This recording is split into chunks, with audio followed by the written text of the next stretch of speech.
todos, bienvenidos a Entre Muros y Recuerdos. Yo soy Marti y hoy vamos a meternos de lleno en la historia de la división de Alemania. Vamos a charlar de las fases, el contexto, los protagonistas, las causas y las consecuencias. ¿Listas, chicas? ¡Obvio! Bueno, yo soy Clary y estoy re emocionada por poder sumergirnos en este viaje. ¿Se imaginan despertarse cada día en una época en la que el aire está cargado de incertidumbre y cada titular parece anunciar el fin del mundo? Esa era la sensación en la Guerra Fría. Un tiempo en el que se sentía que el destino de todos estaba en juego en cada instante. Bueno, yo soy Pauli y después de Clary me voy a encargar de todo lo que es protagonistas. Me encanta cuando las charlas son así como más amenas y no es todo tan rato, ¿viste? Claro, yo soy Bian y voy a tocar las causas, pero sin perder ese toque humano y cercano. Y yo soy Connie, y para cerrar con las consecuencias, le vamos a sumar unas historias muy personales de mi familia. A darle.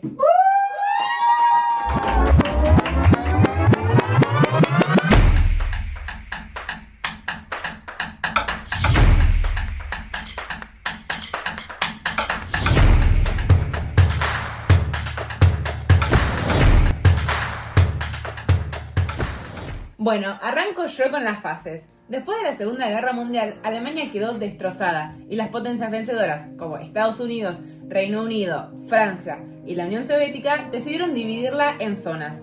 Lo sorprendente es que para 1949 las diferencias entre las zonas eran tan grandes que se formaron dos países, la República Federal Alemana en el oeste y la República Democrática Alemana en el este. Y para ponerle el toque dramático, en 1961 se construyó el Muro de Berlín para evitar que la gente se moviera del este al oeste. ¿No les parece casi de película lo rápido que cambió todo? Sí. Sí, es como imaginar que una noche te despertás y tu país está completamente dividido en dos. Yo pienso en esa época como una época de total incertidumbre, suspenso, en la que cada radio o conversación de la calle se decía, ¿será hoy el gran cambio? Sí. Durante la Guerra Fría, el mundo se veía dividido entre dos modelos radicalmente distintos. Por un lado, Estados Unidos, que apostaba por el capitalismo, la democracia y la idea de libertad total. Y por el otro, la Unión Soviética, que defendía el comunismo, la planificación centralizada y un fuerte control sobre la vida de la gente. Esa tensión se respiraba en el ambiente, en cada esquina, en cada conversación familiar.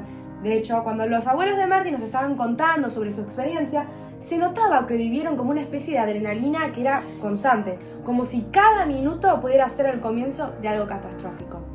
¿A ustedes como que no les hace estremecer la idea de esa incertidumbre diaria? Sí.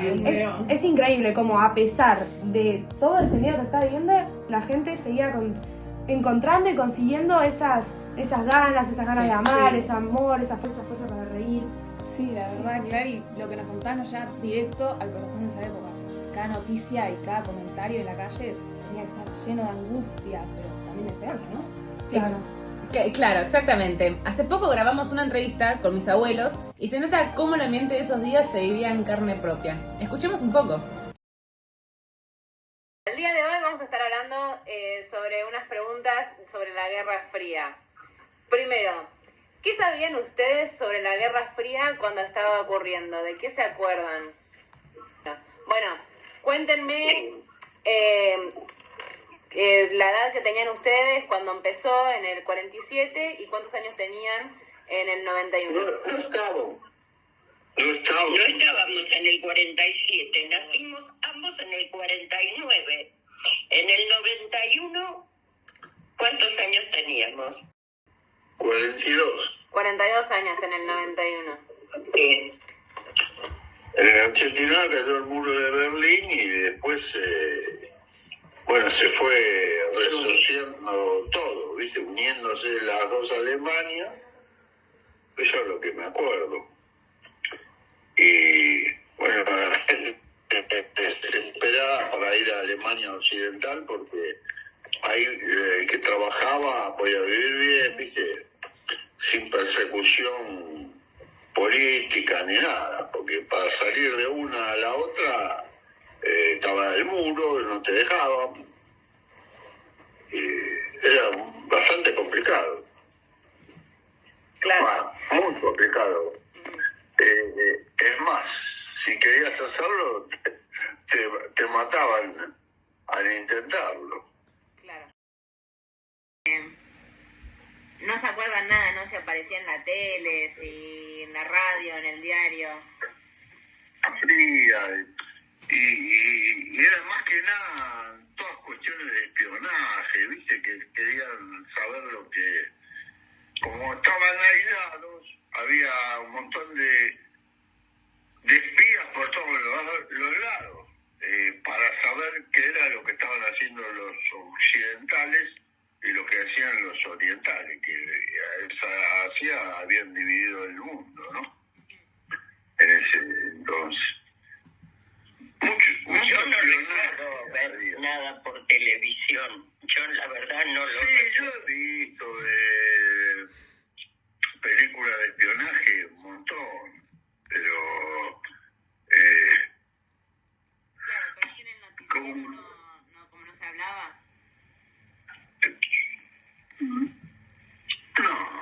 no, quizá no le dábamos importancia, no sé. Era un momento muy difícil para nosotros también, personal. ¿Sentían que el gobierno argentino estaba más alienado con Estados Unidos o con la Unión Soviética? Yo creo que estaba más cerca de Estados Unidos. Siempre fuimos la tercera posición. Perón siempre decía que éramos la tercera posición. No estábamos ni con uno ni con otro. Era así. El punto medio.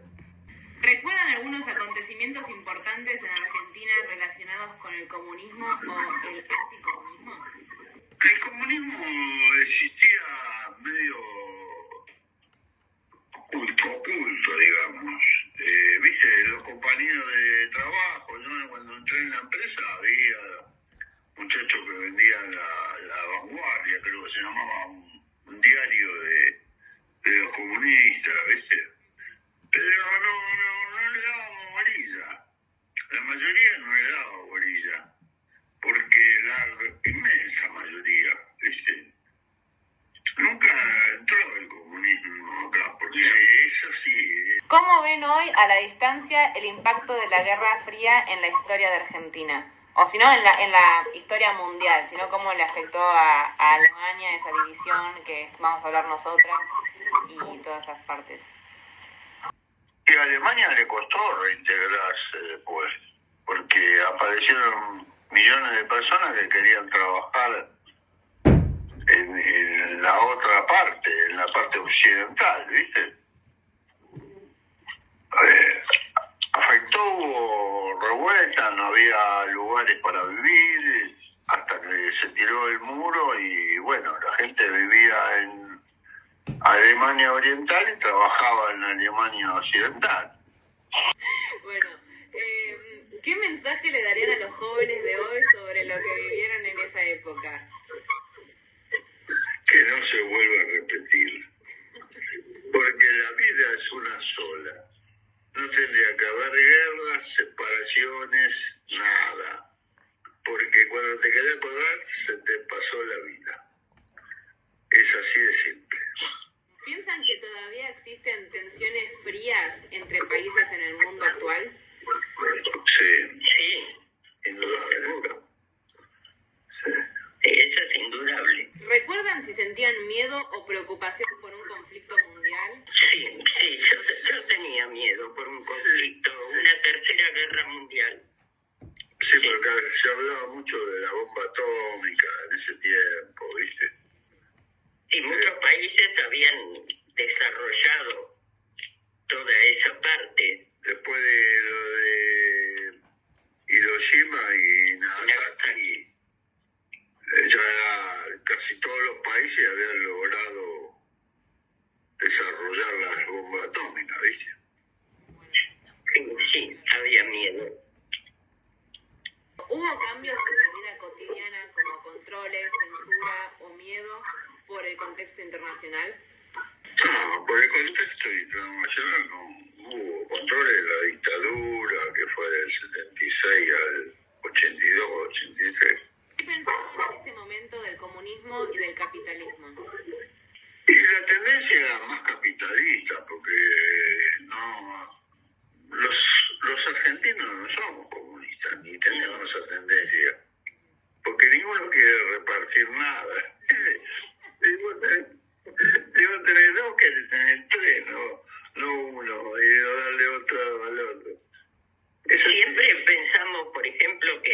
Estados Unidos era el lugar soñado.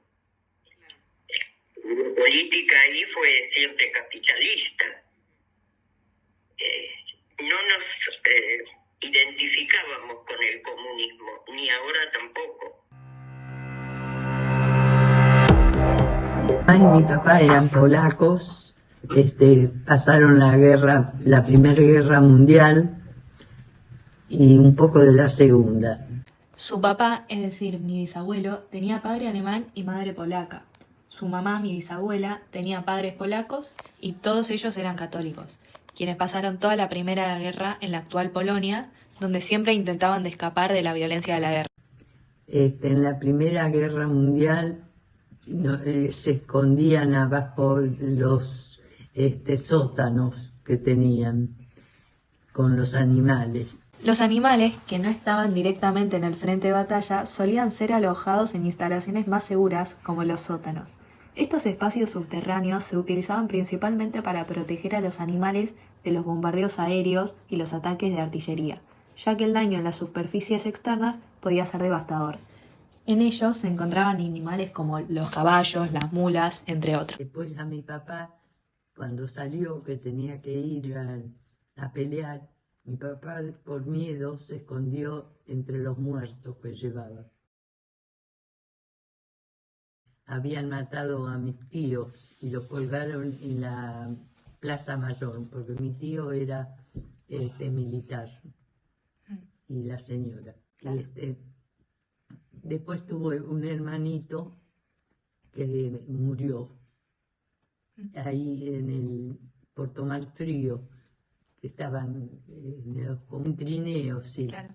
Tomó frío y después falleció. Esto fue gracias a que, obviamente, además de que la medicina no estaba igual de avanzada que hoy en día, también había escasez de recursos por la anterior guerra, la Primera Guerra Mundial, la Gran Depresión y por las condiciones de la infraestructura que, obviamente, todas estas guerras causaron muchos daños en hospitales y demás. Mi mamá, cuando ya venía, se venían para acá, para la Argentina, ¿Cómo vinieron a Argentina? en barco, que se llamaba Almanzora.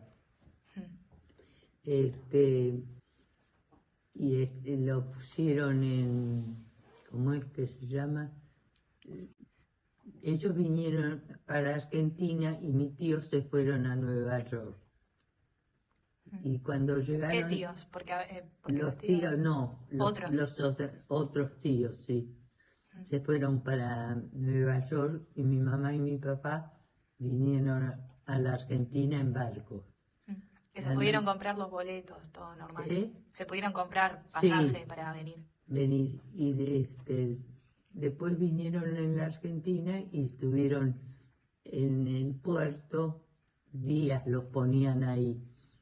Y los que tenían paisanos los venían a buscar a mi papá, a los paisanos, y mi mamá, como no le vinieron a buscar, venían gente y le pedían si querían ir a trabajar. Mi mamá fue de sirvienta. Claro, sí. ¿A qué te referís con paisanos?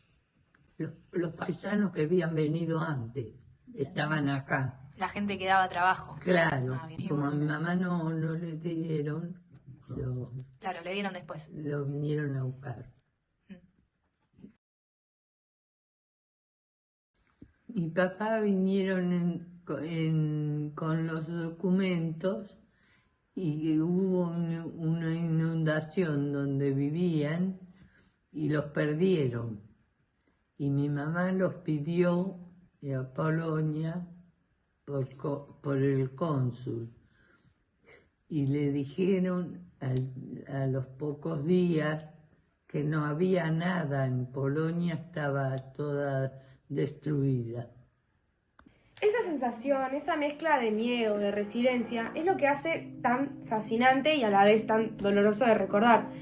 Esos momentos, imagínense, o sea, despertar cada día sabiendo que el mundo parecía estar al borde del abismo, pero aún así encontrar esa fuerza para seguir adelante. Y hablando de fuerza, continuamos con los protagonistas. En el oeste había figuras como Konrad Adenauer que fueron esenciales para reconstruir el país y acercarlo a Occidente. En el este, Walter Ulbricht dirigía el régimen comunista influenciado por Moscú. A nivel internacional también había líderes, como Truman, Eisenhower y Kennedy, que pusieron a Alemania en el centro de una lucha por la supremacía mundial. Parece una novela de espionaje, pero era la realidad. Cada movimiento de esos líderes afectaba la vida de millones. Lo que generó todo este escenario fue, en gran parte, la desconfianza y el enfrentamiento ideológico. Tras la Segunda Guerra Mundial, Estados Unidos y la Unión Soviética tenían visiones totalmente opuestas sobre el futuro. Mientras unos apostaban por la iniciativa individual y la libertad de mercado, los otros optaban por un control estatal riguroso. Esta rivalidad transformó a Alemania en el tablero perfecto para un juego de poder sin disparos, pero lleno de consecuencias profundas. Y es justo ahí donde nacen las consecuencias que han marcado generaciones, como la división de Alemania, que dejó heridas profundas. El muro de Berlín no fue solo una barrera física, sino también un símbolo de separación de familias, amigos y de una sociedad que quedó partida por casi 40 años. Eso realmente nos recuerda lo importante que es aprender de la historia para construir un futuro diferente. Así es, justamente esa mezcla de contextos, de vivencias, nos enseña que la historia no solo es un cúmulo de fechas y hechos, sino el reflejo de las emociones, las luchas y las esperanzas de la gente. Es todo un mosaico de relatos que siguen vivos en la memoria de cada familia. Por eso mismo, me encanta pensar que a través de estas historias podemos sentir el pulso de los tiempos difíciles y al mismo tiempo inspirarnos para valorar la unidad y la paz que hoy tenemos.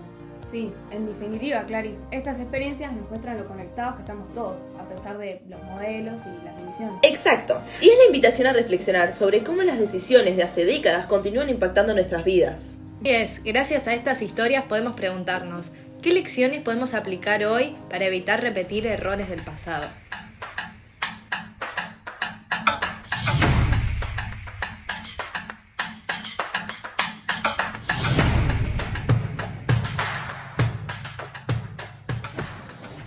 Al final de este episodio de Entre Muros y Recuerdos. Gracias a todas por sus aportes y a ustedes por escucharnos. Nos encantaría leer sus comentarios y saber qué les pareció. Así que no duden en escribirnos y seguir la conversación. Exacto, cada historia tiene su huella y juntos hacemos que este diálogo sea algo más vivo. Muchas gracias por acompañarnos. Nos vemos en el próximo episodio, donde vamos a seguir explorando la historia para poder aprender del pasado. Un abrazo a todos y gracias por seguirnos en este hermoso viaje. Hasta la próxima. ¡Chao!